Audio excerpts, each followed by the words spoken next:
Well, this is a first for me. I am compelled to make this video this morning. It is 6:18 a.m.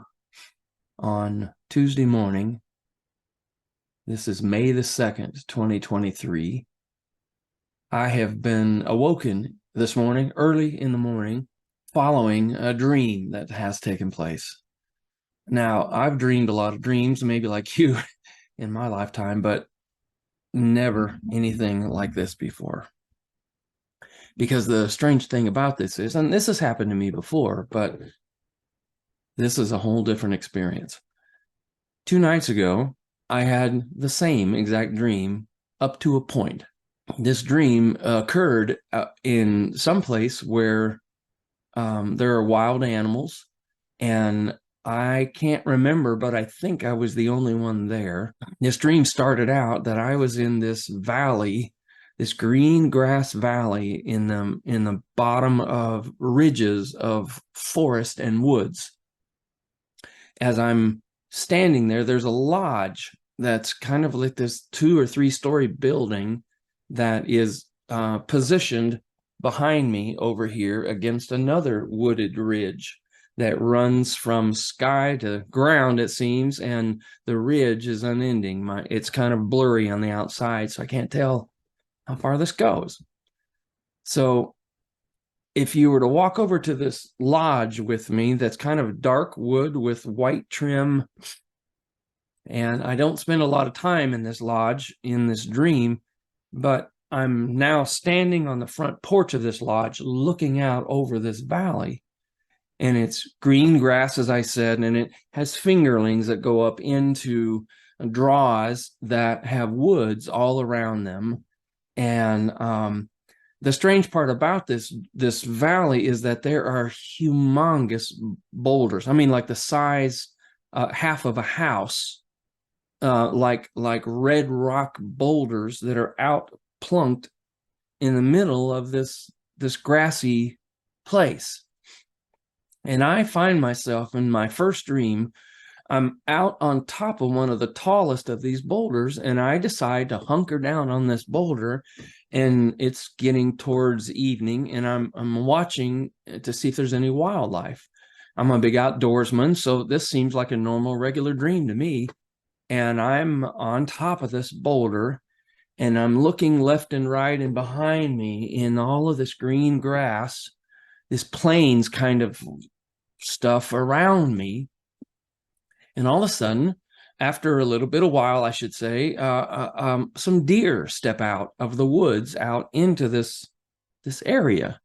And I'm like, oh, wow. I'm like, I've got the most amazing perspective here, because the deer can't see me. There's enough of a ledge on the top of that boulder that I can just hunker down and I can just watch. And I'm watching these deer step out into this grassy area. And wow, I'm just in the middle of all of this activity. And it is wonderful for a short period of time. But all of a sudden, as I'm watching, African lions step out one at a time. And I'm like, oh my goodness, this is not going to turn out well for these deer if they don't see these lions. And I'm watching, and sure enough, these lions begin to appear one after another, and they begin, as you can imagine, attacking all of this account of deer, and they begin to take out all of these deer. Well, as the deer begin to run, they begin to run towards my position, and the lions are chasing them, and they're after them, and they're catching these deer and taking them down and expiring them. And I'm on top of this boulder going, am I safe here? What's going on here? I've never seen anything like this before. And at the peak of the moment when these lions are chasing these deer closer to me, they are coming closer, and now they have expired and killed the deer around me in this dream. And then the deer are gone, and the lion spots me. And the terror of that moment gets my heart pumping so much. I wake up. You ever had a dream like that? I woke up and my heart was pounding.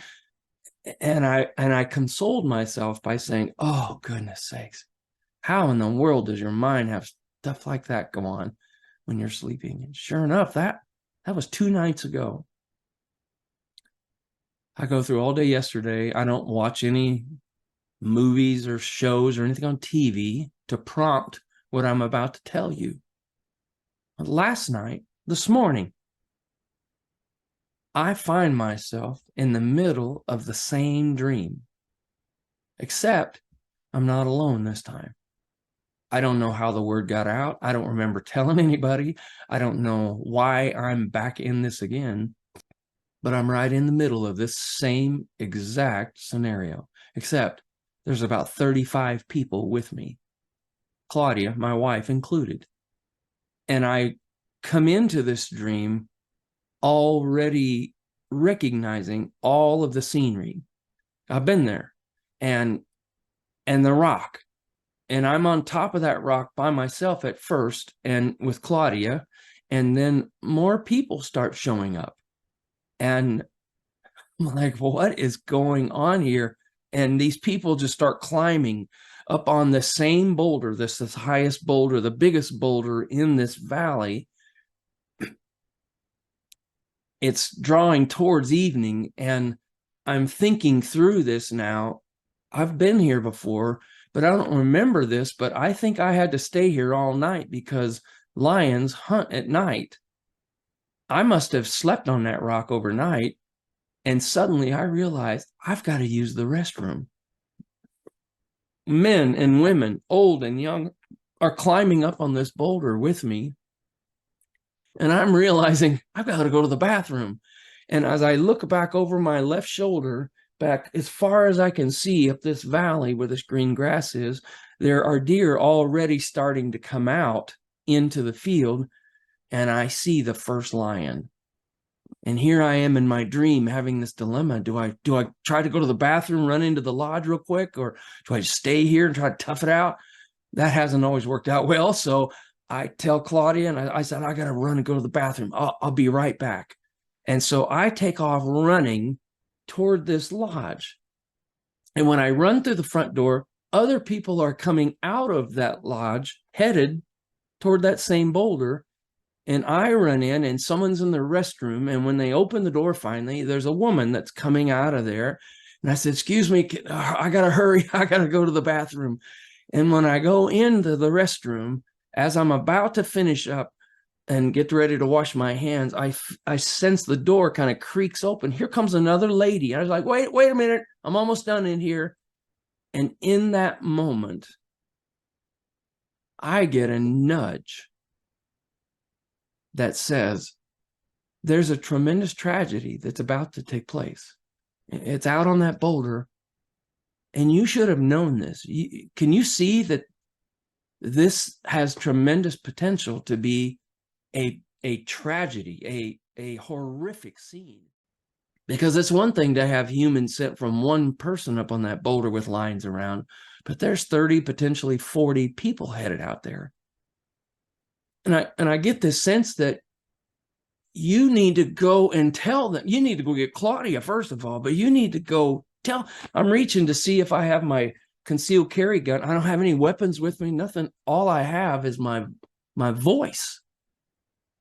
And my heart begins to beat as I'm like, can I get out there without, are the lions already up on them, or where? And I walk out and they're still on that boulder. And I know there's a lion I've seen that's coming for the same experience I witnessed the night before. And I start to panic and I start to yell, and I'm yelling, Claudia, get off, everybody get off that boulder. And I'm yelling, and my heart starts to pound again. And I'm frantically trying to get them off of that boulder because these lions are coming. And my heart is beating so hard, and my blood is rushing through my body so fast, it wakes me up. And I mean, I wake up and I can feel the valves of my heart pulsing because I'm so scared of what's coming and what's happening. But I'm also puzzled. I'm like, what in the world? Not only did I have that dream once, I had it twice. And this time I am being positioned in a way to warn people, to make them aware of a danger that's coming. And I'm telling you, as clear as I'm talking to you right now, God said to me, this is the urgency of the book I've called you to write. And well, that's got to just be my thought, because I've never had anything like this before. And it was God confirming you. You know how you feel about those people on that rock out there? That's the urgency I need you to write. I'm currently writing a book that I guess I did not see was this big of a deal globally. Now, it's a topic that I've been teaching and writing and being led to that I've not heard any teaching on. I can't say I can recall this message from anything I've read or anything, but it is a message about how I receive my life in a way that makes me process everything that happens in my life, every potential opportunity I have through my past. I'm calling it in this book, Destination Identity. It's a way of processing the world around me with context that is immediately behind me. And so anything that comes my way, I question, because I don't know this, I've never experienced this before, or I failed at this before, or I've won every time I've tried this, so I should try it again. I should risk again. I process everything from behind me. I'm not going to go into great detail of this, but there's a second way that I've been led to change myself. And now, as I've been working with pastors and Christian business owners, to give them an opportunity to change this. And it is something I call journey identity. And it is the discipline, it really is the discipline of processing the world as it comes to me through the person and the experiences God has yet for me. Meaning, my identity is not found in the destinations of where my life has arrived, and that's my perspective and confidence and identity. But all of that is focused on a person I have yet to be. Now, this may or may not sound that big of a deal to you as you hear this testimony today, but after these two experiences in the last 2 nights, and then hearing clearly from God, Todd, this is a bigger deal. This is going to mean life or death for somebody. I need you, he says. I need you to raise your level of urgency and importance of this message that I'm giving you. And I'm asking you, even though you don't feel confident in it, to write about it. I'm sharing this with you to say that I'm also teaching in many ways on how did Jesus communicate? How did Jesus communicate and lead with vision? And how did he move people? These are the 3 pillars of my ministry and this book and my work with leaders. God is saying to me, I'm speaking to you through this dream, and I am giving you a different perspective than you thought for the purpose of what I'm challenging you to write on. Regardless of what I'm writing on, regardless of my ministry, is God talking to you? I've just never been one to put a lot of faith and trust, I guess, in dreams. Sometimes it's just bad chili the night before or caffeine or something. I was in a dead sleep both nights and dreamed the same exact scenario setting. But the second time, when I woke up and I began to question all of it, God spoke to me. And when I mean he spoke to me, did I hear an audible voice? No, I didn't. It was in my soul. It was like whispering. It was like nudging. It seemed like I was looking in a fog when I woke up because I didn't understand. And suddenly I understood. I want to encourage you today that God is speaking to you and me. I want to remind you today that he not only speaks when we are in our quiet place and we are listening or we are reading his word, but I'm experiencing not an hour ago, God speaking to me when I was sleeping. And as I woke up and tried to comprehend the dream, he clarified it all. Friends, we serve an incredible, mighty God. And in his word, everything that you and I experience today is referenced somehow.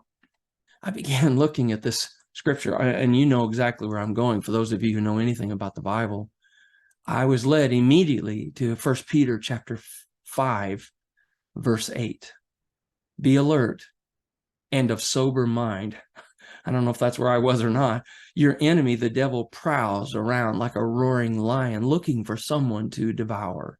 Resist him, standing firm in the faith, because you know that the family of believers throughout the world is undergoing the same kind of sufferings as you are.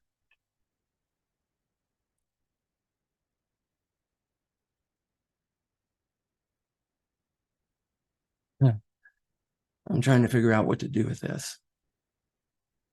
But I want to encourage you that where you and I let our identity rest and allow it to determine our perspective on life as it comes to you today, even today,